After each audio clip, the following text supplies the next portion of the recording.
everybody. It's a gloomy Tuesday here in Portland, Oregon, and I am coming to you today, which is frankly fortuitous because it is miserable and you need to do your fall maintenance. People always are asking me, what should I do to maintain my home, especially seasonally? And I actually have a book. If you would like it, I'm happy to send it to you. I know that's very old school, but I'm happy to do it. But I just have 4 quick things that you should look at. So 1, whatever you're getting your heat from, you should have it serviced. So most of you, it's going to be a gas forced air furnace. Some of you might have the little squares on the wall, electric cadets, and some of you might actually have the fancy sort of European big square things at the top of your wall. All of those need to be serviced at least once a year, and fall is a perfect time to do that because you're going to start using that on a very regular basis. You're going to want to make sure that the filter is clean. I would call an HVAC company to come out and actually go in there and adjust it to make sure it's burning correctly and clean it and just get it all tuned up and ready to go because we're supposed to have a terrible winter this year. That's the first thing. Secondly, I would just do a quick walk around your house.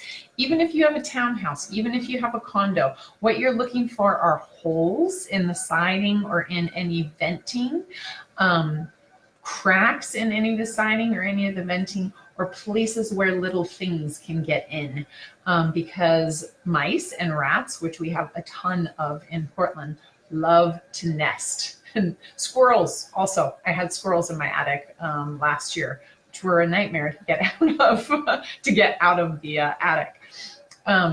So just kind of look around, see if there's anything weird that you see.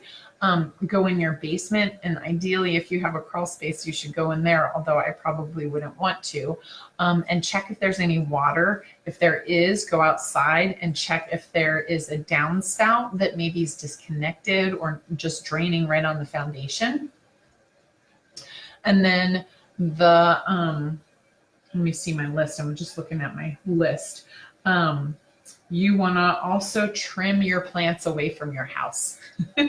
So again, when you're looking around for sort of holes in the vents and stuff, so you know how you have like a screen about this big, and it's going to be mesh.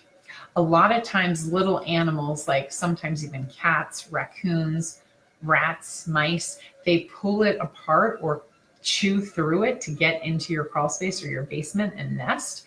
So you want to make sure all of those are solid and look good. And then the second thing is smaller pests like ants and carpenter ants and termites, which we still have termites here, even though they're pretty non-aggressive, they will do damage, and beetles are another big one.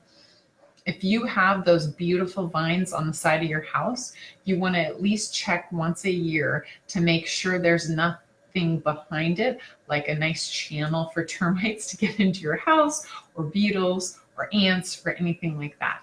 So I usually pull everything off the side of my house in fall just to check it and make sure it all looks okay, because that's literally a super highway straight into your house for pests. If you do all of those things, in the next month, you will be set for winter. And then when March rolls around, ideally you won't have any issues with carpenter ants or termites or beetles or anything like that. But if you do, give me a call because I can get you some people to help take care of it.